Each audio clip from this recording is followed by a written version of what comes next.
The distress signal crackled through the storm like a dying whisper. Captain Amelia Ward narrowed her eyes as she strained to hear it over the roaring gale battering the Solace, her research vessel.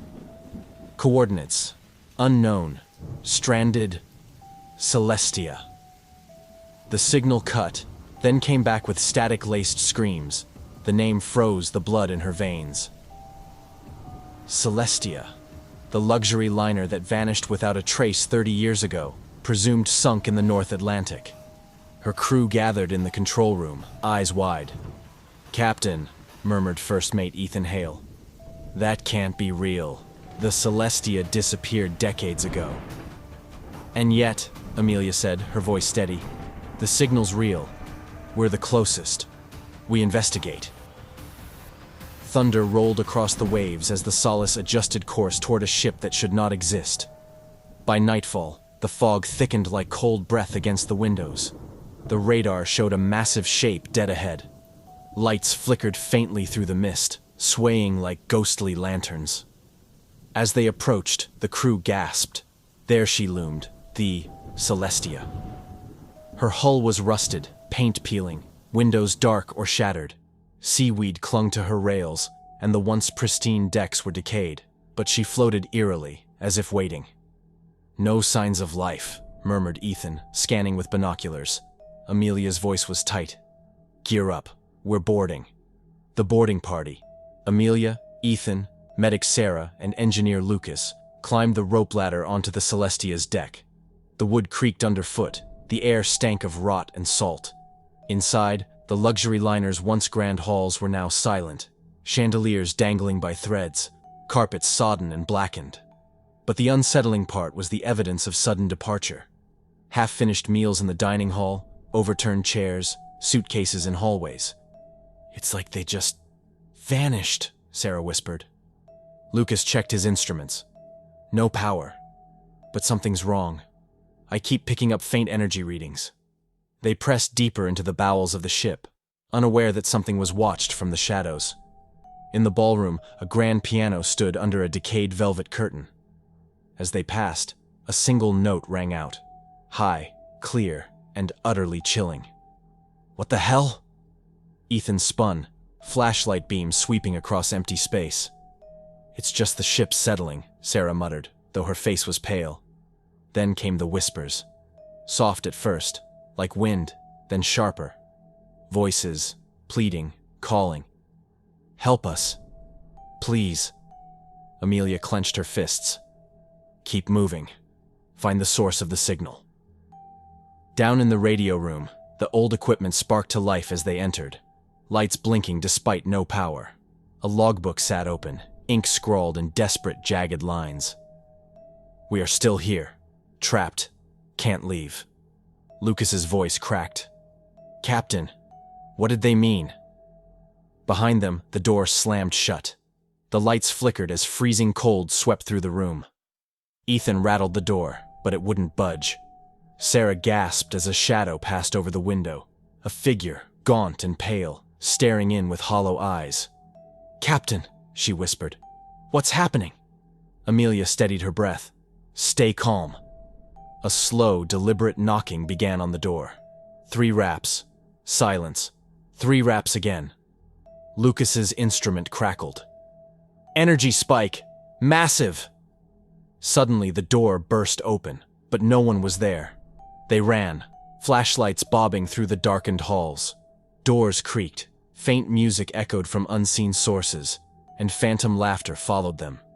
In the cabins, the beds were still made, but the mirrors were shattered, glass arranged deliberately in symbols none recognized. "We're not alone," Ethan growled. They reached the engine room. Lucas's breath hitched. "The readings are strongest here."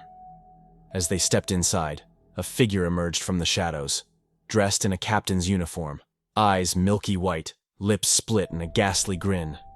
"Welcome aboard," the dead captain rasped. The ghost captain explained in a voice like wind over graves. The Celestia had entered cursed waters, drawn by greed and arrogance. When the fog swallowed them, time fractured. The passengers were caught between worlds, unable to die, unable to leave. "And now," he crooned, "you join us." The walls trembled. Ghostly shapes emerged. Dozens of passengers, their forms twisted, eyes vacant. Hands reached. Amelia shouted, "Back!" But it was too late. One by one, her crew was pulled under, screaming into the darkness. Alone, Amelia ran.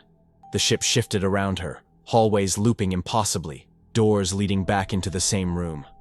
Her flashlight flickered as shadows closed in. In the grand atrium, she found the source. A blackened relic, pulsing with dark energy. A charm stolen from forbidden lands, the heart of the curse.